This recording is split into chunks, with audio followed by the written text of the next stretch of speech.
Hello everybody, Shockinator 1000 reporting for duty, welcoming you back to an episode of my Brilliant Diamond Hooplocke Nuzlocke. In the last episode, we finished things up in Iron Island, got a couple of new members for our playthrough from the Grand Underground, being Scyther and Murkrow, and they were both actually really good. A modest, highest IV special attack, Super Luck Murkrow, and a neutral nature but with technician for the ability Scyther.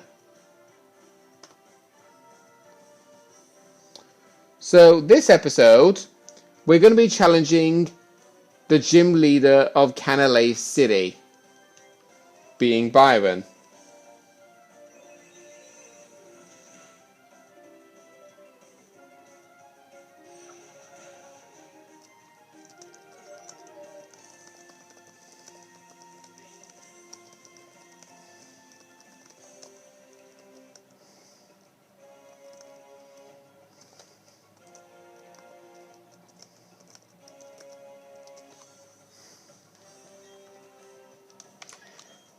Okay.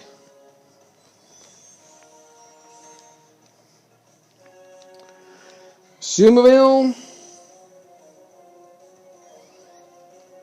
I could say it's like an underrated Pokemon. Its base stats are not ideally good because it's got base 50 in both attacks, but with one of the abilities that it can carry being huge power, which doubles its attack stat to become a base 100, can be threatening to deal with if you're not prepared for it.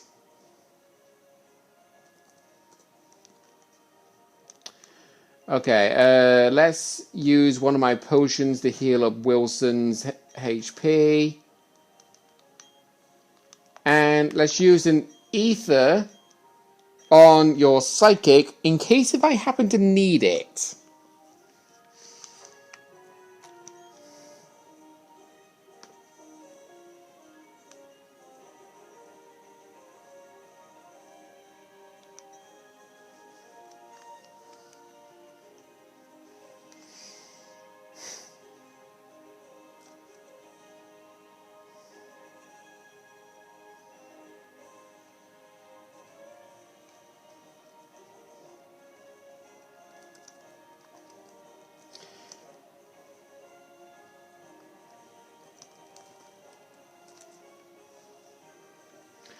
Right, Byron.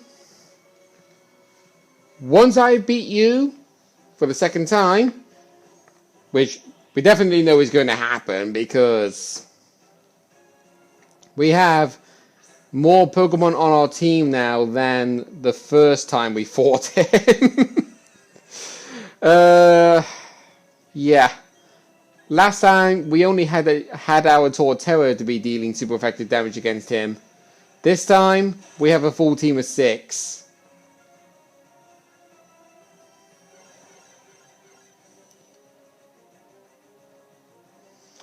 I hope you're not using Trick Room just to immediately use Confuse Ray.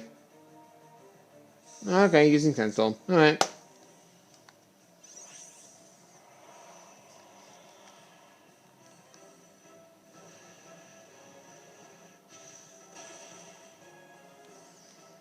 There you go. That's definitely way better than having to rely on Crunch doing it, which took about maybe 3, 4 crunches to hit it to super effective damage. I don't know. It was so long ago I don't even remember. Okay, Steelix.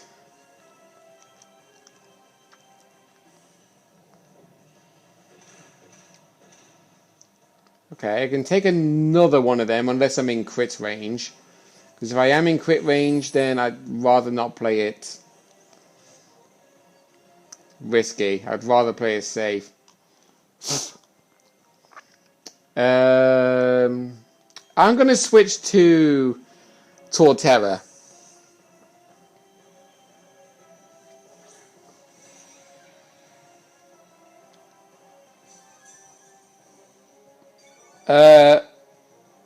Wait.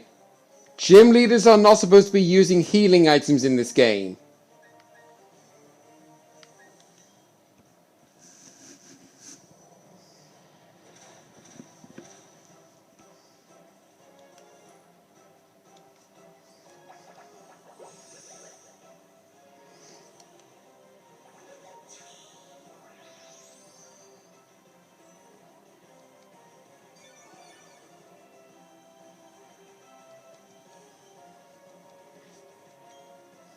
Okay.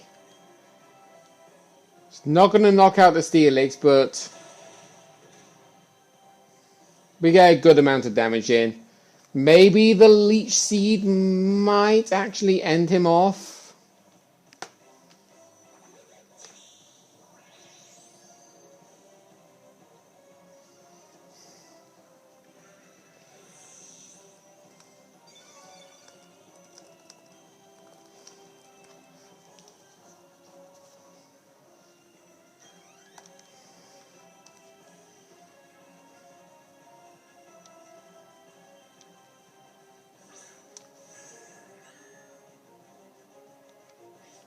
Right, once again, going to use Leech Seed since you do have Sturdy for the ability.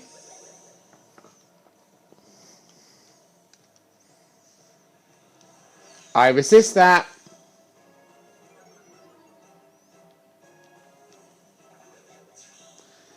And of course, to no surprise, a move that has a 10, 20 or 30% chances of something happening and the AI uses it, they get it first turn every time. But when I use a move, no.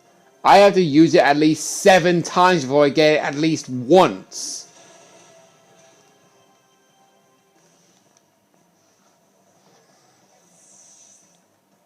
However, I pelt you into the dust.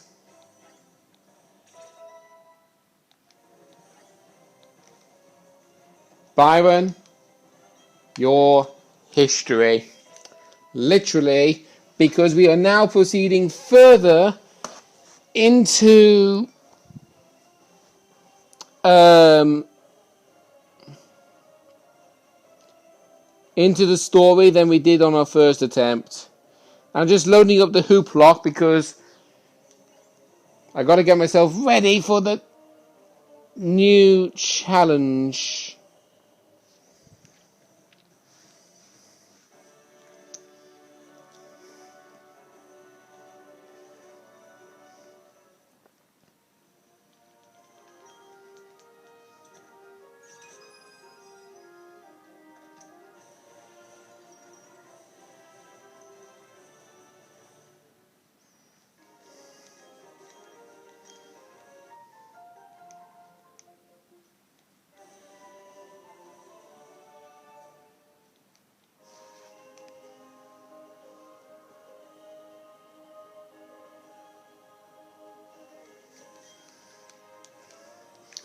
Okay, there we go.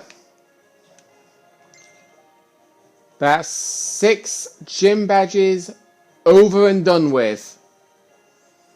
Iron Island is over and done with.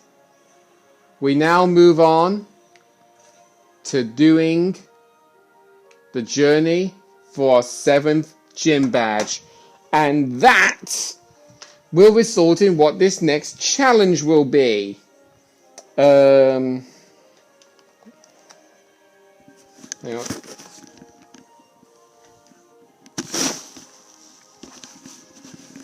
Sorry, I had to tuck my laptop underneath my headphone cable. I see. Let's do that. Move that along there. And let's spin the wheel.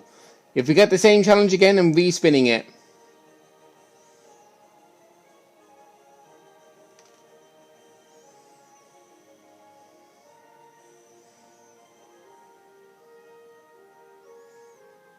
Don't land on the single type again, come on!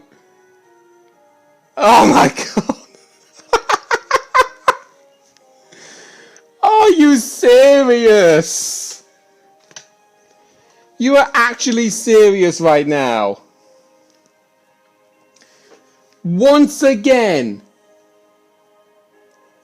Like, this is the 2nd time straight. The very moment that we defeat Byron, we instantly get the challenge of we can only use single type Pokemon. Except in this case, we have a better situation because Mew. Actually, hang on. Let me leave the chin so it's actually easy to like pinpoint stuff.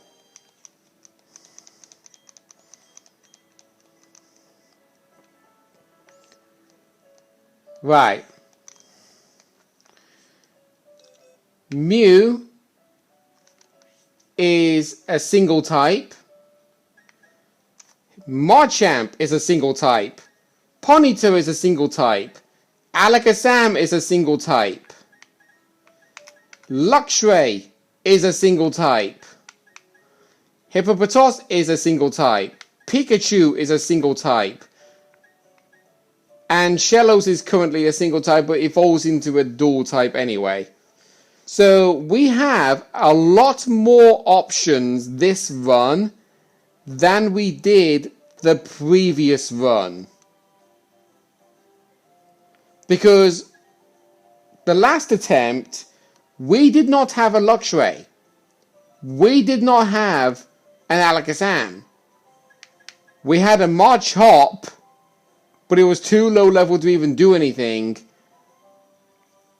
And that's when everything struggled. But Tigray is active and Alakazam is active. So we do theoretically have a better run this time than we did the first time.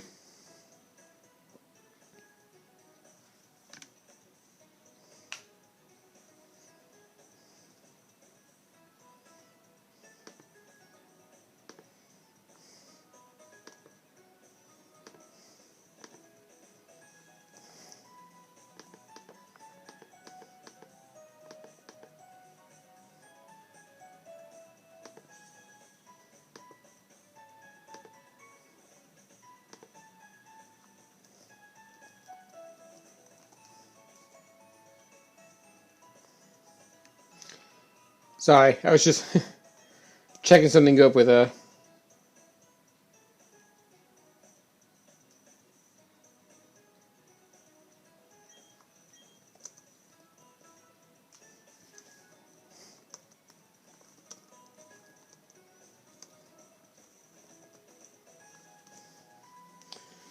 Okay, here we go.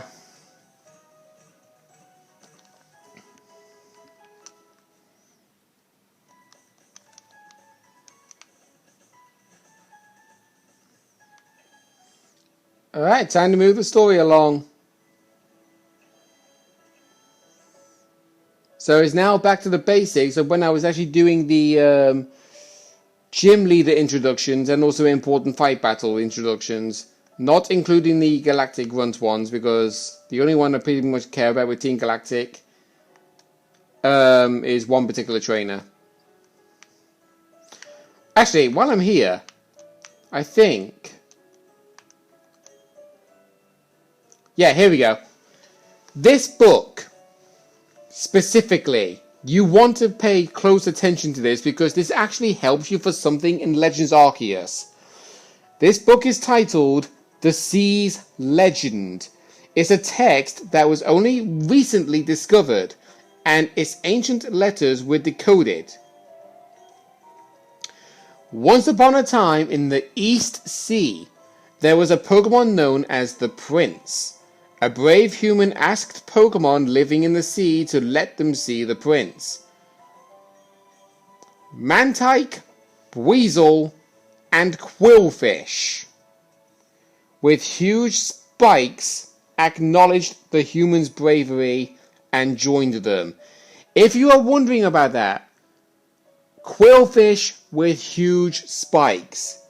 This is basically something tied to a mission you do in Legends Arceus to get the mythical Pokemon Manaphy. And the only way for you to actually get Manaphy to show up is if you have these 3 Pokemon specifically in your party and you're standing in one location during the evening time. You need a Mantike, a Weasel, and when it says Quillfish with huge spikes, that is specifically meaning Hisuian Quillfish's evolution over Quill. Together they set off in a boat over the sunset-streaked sea, sailing through the ocean gate stretched over the waves. News of this reached the ears of the prince, who went to meet the brave little party at the seaside hollow.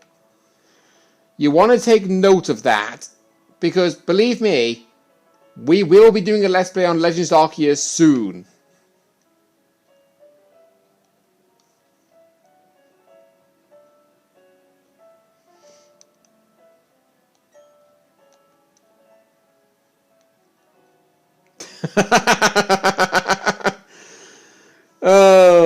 He's like in a rush and he's like, I want to talk to you. It's like, oh. That facial expression. Okay, the more you study, the more mysteries appear and multiply. There are some Pokemon that evolve and others that do not. What makes them different from each other? Do immature ones evolve into ones that are more mature? If so, what do we make of the legendary Pokemon that do not evolve? Are we to assume that the legendary Pokemon of Sinnoh are complete as creatures? This is where you three come in. There is said to be a mysterious Pokemon in each of the 3 lakes of Sinnoh. If we can obtain data on them, it may shed some light on how the process of Pokemon evolution works. I need help from each one of you on this grand undertaking. Help me find these mysterious Pokemon. What do you say? I didn't get a Pokédex. And who was it that bolted from the lab before I had the chance to give him one? Seeing Pokemon with your own eyes is important for you to becoming a better trainer too.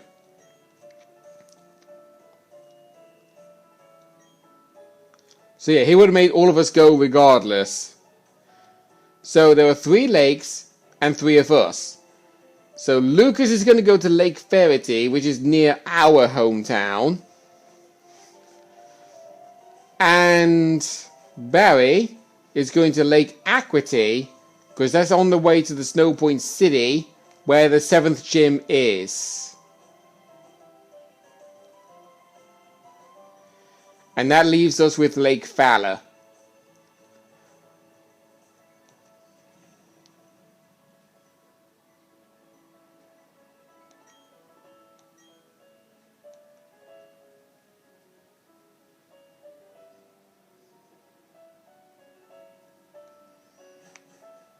Alright.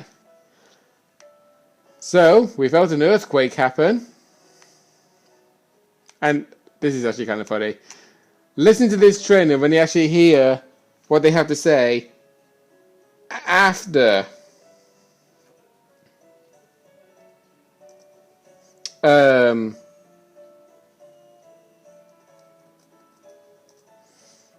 it happens.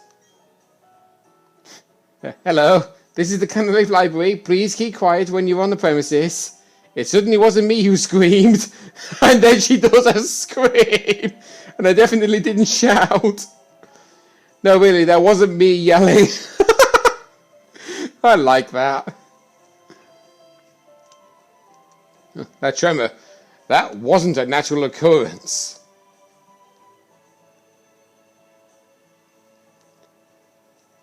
Hey, something big just happened. They're saying it was a huge explosion at Lake Fowler. Yeah, the lake that the professor wanted to send us to originally. He was sending Lucas to one cave, Barry to another cave, and sending us to a cave. A lake. They were sending those 2 to lakes, and then he's deciding, I'm going to send you to this one lake. Oh no, wait, he's going to be blown up to smithereens.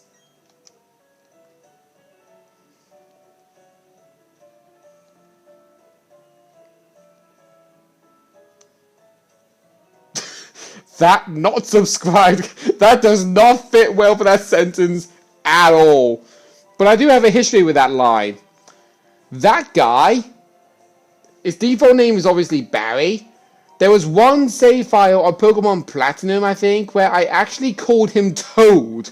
And Rowan actually went, That toad can't sit still. We'll put him in a lake then. That's what I originally thought. Silly, I know, but it's my sense of humor. Okay, so we need to fly towards Lake Valor, but the closest place for us to fly towards is technically Pastoria City. So let's fly to Pastoria City. With our team as it is now, where we are only allowed to use single types. And yes, okay, I did change it. Okay, good. Actually, I'll keep it like that.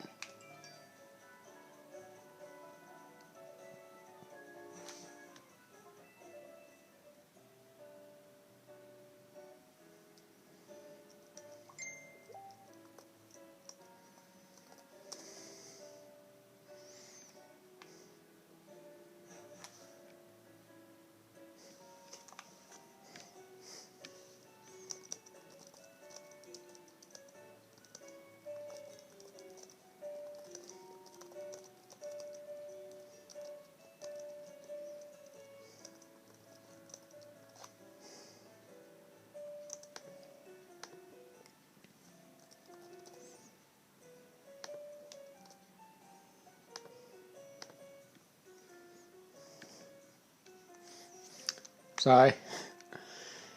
Too many distractions.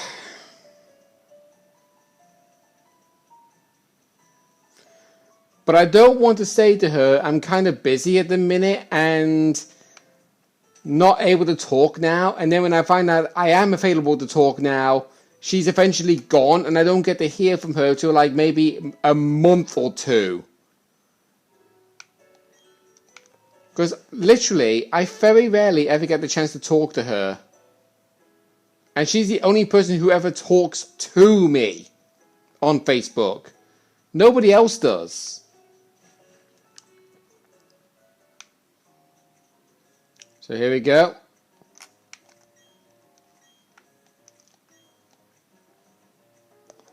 There's some Magikarp flopping along on the floor.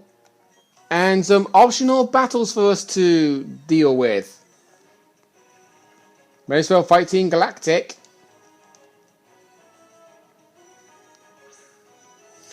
I'm going to put my laptop down on the floor because my feet are actually hurting positioning it on their toes, trying to keep my laptop on my lap. And don't worry, I am putting it on the floor where it's carpet, but this laptop I have doesn't have a hard drive. But the other laptop I have where I store all of my video recordings is the one that has a hard drive and it's sat on a table.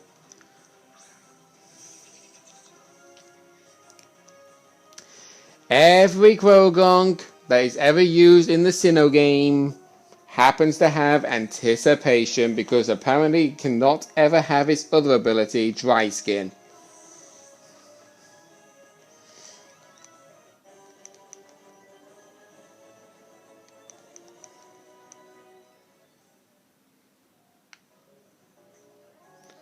Head over here, there's a whole bunch of Magikarp over there. That Galactic Run doesn't actually battle you, so don't worry about that one. Hi!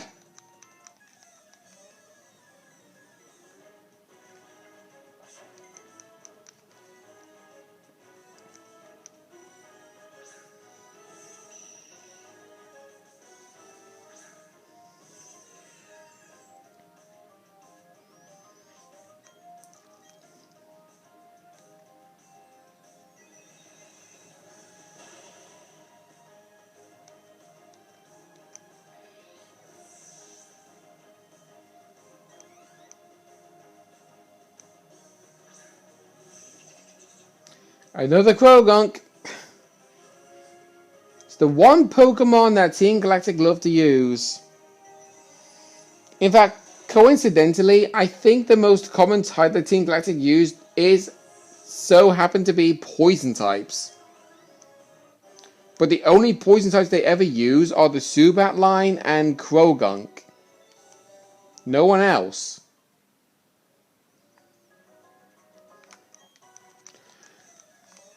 Yes, I know there's Jupiter who uses a Skuntank, but that's just it.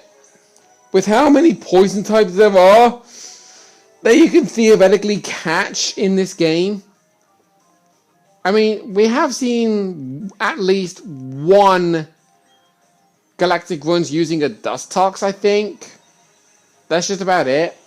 Because there's Dustox you could use, the Krogunk line you could use, the Subat line you could use, Stunky, which one trainer does theoretically use. Oh, speaking of Dustox.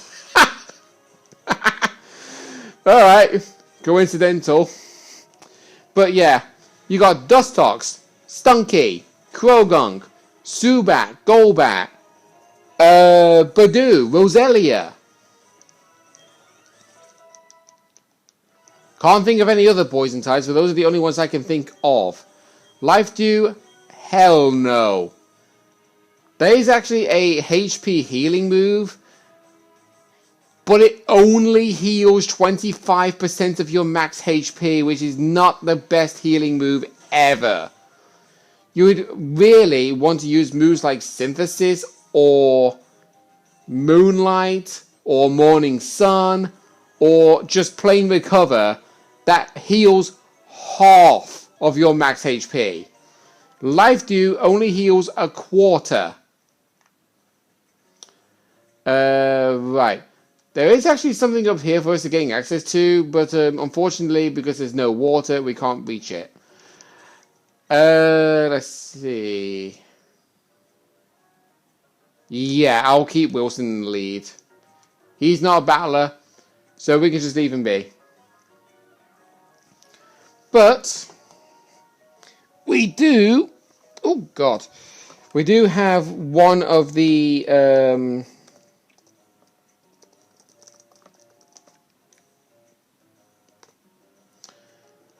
commanders.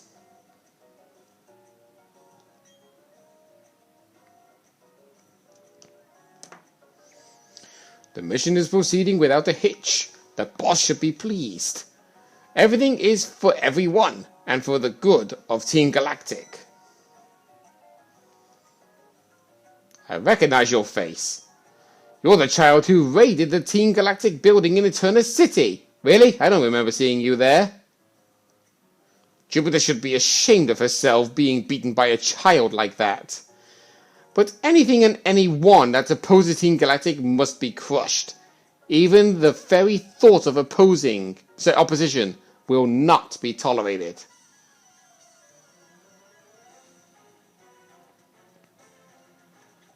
There with a smug grin on his face. This is Commander Saturn. He starts off with a Kadabra, level 35, plain Psychic type, inner focus for the ability, holding a damp rock, with the moves Kinesis, Reflect, Psychic, and Rain Dance.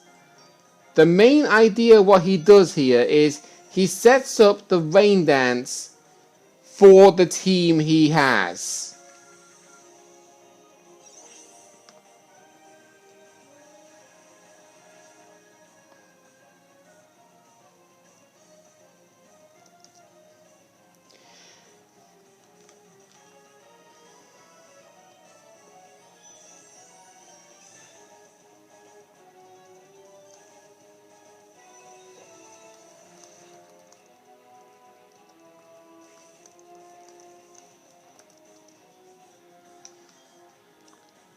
Okay, might as well save my Dazzling Gleams, they might actually be helpful.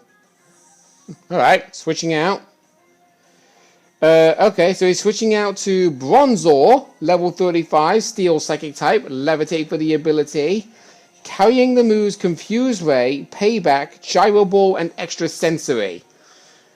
So this is basically one of the reasons why he has a Kadabra with Rain Dance. But if you were playing in the original Diamond Pearl... Oh no, that's going to hurt. Okay, didn't do as much as I thought. Basically, instead of Kadabra, he would have a Golbat. Right, Bronzor's down. And here's his ace. Toxicroak, level 37. Poison fighting type and the first Pokemon and also only Pokemon in the entire game that has anticipation for the ability does not have anticipation for the ability. It instead has Dry Skin, which heals the Pokemon's HP when used in the rain but takes more damage when hit by a fire move.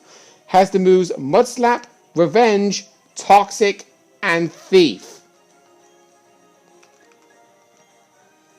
However, your rain is not going to help you because you have a quad weakness of Psychic. So bye!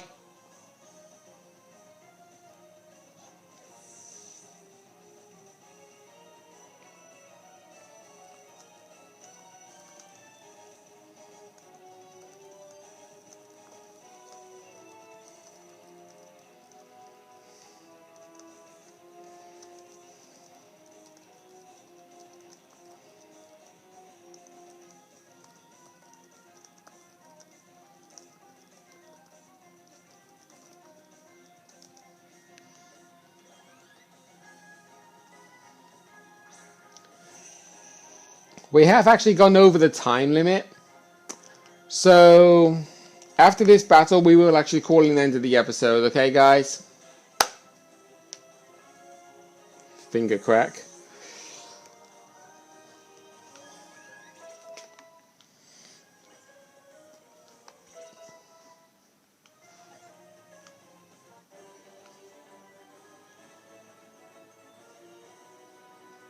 You, my friend, are tough. I can see why you defy us so.